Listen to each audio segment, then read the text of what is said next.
supongamos que hayamos recogido $5 millones en Nueva York, de gente absolutamente intachable, pues Julio Mario Santo Domingo, Luis Carlos, sí, todos ellos nos dieron y nos apoyaron en la campaña. Esos recursos se suponía que llegaban a Colombia, pues eran para la campaña, no llegaron. Llegó una parte pequeña a través de Panamá, con la ficción de que se estaba haciendo una monetización de esos recursos, pero la parte fuerte fueron recursos del cartel de Cali, que se negociaron que entraran a las cuentas de la campaña, y nosotros estábamos convencidos de que lo que estaba entrando era lo que venía de Nueva York. En eso consistió, y eso no lo digo yo, eso lo establecieron el Tribunal de Cundinamarca, la Fiscalía, especialmente la de Alfonso Gómez, que trabajó muchísimo en ese tema, y la Corte Suprema de Justicia al final condena a Botero por un hurto agravado con abuso de confianza. Es decir, usted no pidió la plata para la campaña, sino pidió la plata para sí mismo. Yo no lo digo con ánimo de revivir todo este proceso que para mí... Estamos en la verdad. Estamos en la verdad. Esa es la verdad, y eso es lo que explica muchos hechos de la campaña, de los cuales jamás me arrepiento, de no haber tenido la capacidad de responder rápidamente, de no haber dicho sí, esto fue lamentable, pero es que no sabíamos qué había pasado. Usted señaló también que toda esta situación produjo una serie de desajustes institucionales dentro de su gobierno que llevaron al asesinato de Álvaro Gómez y al atentado. Usted señala como un episodio muy importante el atentado de Cancino, que era su abogado. Sí. Usted dijo que en ese episodio tuvo mucho que ver también una pelea dentro de la policía y el ejército, pero yo recuerdo también que había una pelea dentro del ejército, había una división entre el ejército y usted hace un recorrido por todo lo que pasó y dice e insiste en que hubo y ha habido una manipulación por parte de intereses que han desviado la atención sobre los verdaderos responsables. Y obviamente pues a usted eso le tiene que importar mucho, porque el acusado en este caso es usted. A usted lo acusan de ser el responsable directo del asesinato de Álvaro Gómez. Bueno, es decir, yo creo que yo he pasado por todos los episodios de lo de Álvaro Gómez, independientemente que también estoy absolutamente tranquilo respecto a ese hecho, de que no hay ningún, es decir, me parece absurdo además que acusen a un gobierno de darse un autogolpe, porque para nadie es un misterio que el asesinato el asesinato de Álvaro Gómez podía producir un proceso de desestabilización que acabaría de tumbar el gobierno. Es más, la tesis que sostengo es que los conspiradores, no los conspiretas, pero yo soy conspireta. Usted es conspireta, que es una especie de conspiradora light. Los verdaderos conspiradores, que eran los tipos, le voy a dar unos ejemplos, como estilo Alejandro Ordóñez, Hugo Mantilla, Plinio Puleyo, Víctor Mosquera, Hernán Echavarría. No estaba dentro de estos que yo llamo ideológicos, podía estar Sáchica. Enrique Gómez. Enrique Gómez debía estar dentro de ese grupo, podía estar Echavarría, bueno, en todo caso, personas Juan Manuel Santos. No sé si estaba en ese grupo, no aparece en mi lista, y no me va a hacer la pregunta porque ya se la contesté hoy, pero María Jimena, todas personas respetables, pero alguien los metió en el tema de pasar a un gobierno de facto, que es lo que es imperdonable.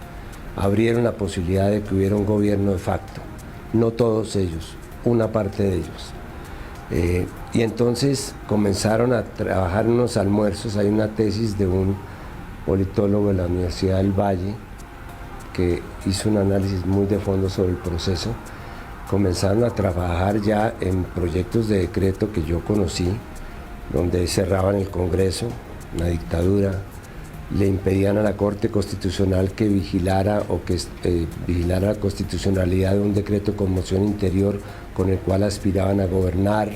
Es decir, era un modelo de un gobierno de facto peligroso, tan peligroso que una de las personas que participaban en ese grupo, que era Rómulo Hurtado, que era secretario privado de Álvaro Gómez, me lo mandó con un ministro diciendo que él no quería participar en eso.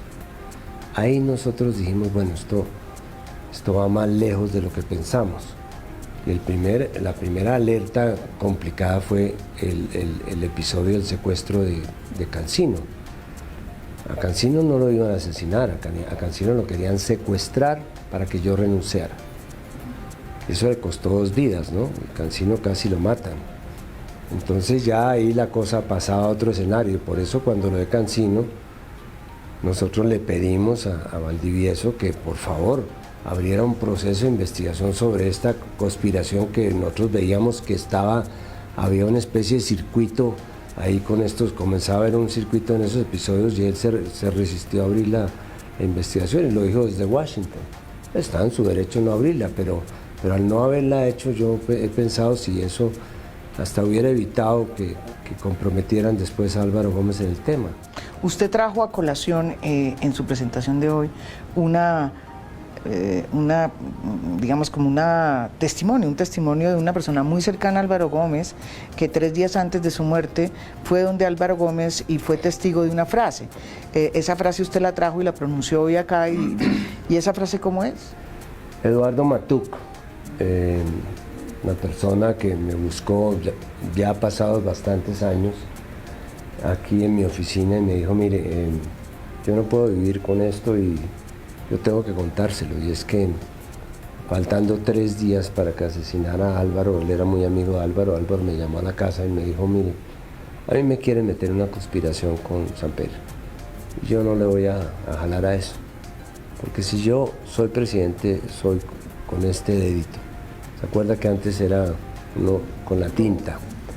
Yo no voy a ser presidente de un golpe de Estado. Usted ha sido el único presidente, o sea, usted lo que aspira es que la decisión suya de haber ido a la Comisión de la Verdad sea la puerta que se abre para que otros expresidentes vayan y hagan lo mismo, porque pues también nos deben mucho la verdad el presidente Pastrana, el presidente Gaviria, desde Belisario Betancur diría yo, que en paz descanse. Tomé la decisión. Pero el presidente Uribe, claro. El expresidente Uribe. Uribe sí que lo necesitaría. ¿Por qué cree que Uribe, expresidente Uribe? Porque tendría mucho que contar. ¿Usted cree que el expresidente Uribe va a ir a la Comisión de la Verdad si considera que la Comisión de la Verdad es parte de una estrategia? Podría ir a la JEP. ¿Podría ir a la JEP? Sí, claro. Yo que podría ir a la JEP y ayudaría mucho en la JEP. Porque ¿qué es lo que se está construyendo en la Comisión de la Verdad? Un relato de lo que pasó. Entre otras cosas, para que no vuelva a ocurrir. Y cuando el Congreso, como un triunfo histórico del entonces fiscal y tal vez de Germán Vargas, lograron que no podían ser citados los terceros a la Comisión de la Verdad y a la Justicia y Paz. En ese momento yo tomé la decisión de mandar una carta tanto a Patricia Linares como a Pacho Ruiz diciéndole yo sí. ¿Y usted va a ir a la JEP también? Yo estuve en la JEP, pues no tengo casos. Porque usted no está, no tengo casos exacto, no es como. Pero ellos también reciben. Pero han llamado, estuvimos hablando, no sé si esa inferencia se. No importa. Pero estuvimos hablando durante varias horas con la gente de la JEP sobre lo que fue la diferencia entre el acuerdo humanitario y el rescate militar.